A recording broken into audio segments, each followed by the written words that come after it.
Pemirsa, hingga pergantian tahun 2026, Wali Kota Palembang Ratu Dewa menegaskan jika seleksi Direktur Utama Perumda Tirta Musi masih menunggu keputusan Mendagri.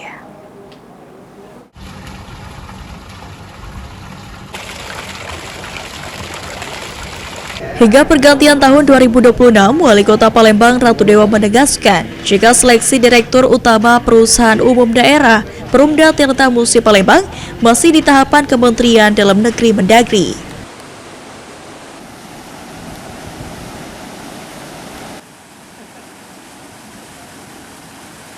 Menurut Wali Kota Palembang, saat ini pemerintah kota masih menunggu keputusan dari 3 nama yang sudah masuk tahapan seleksi Mendagri.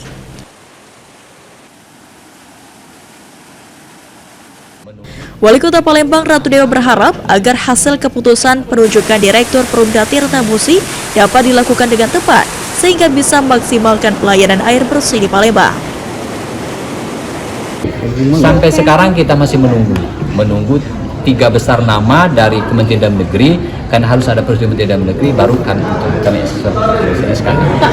Sandi Pratama, PAL TV.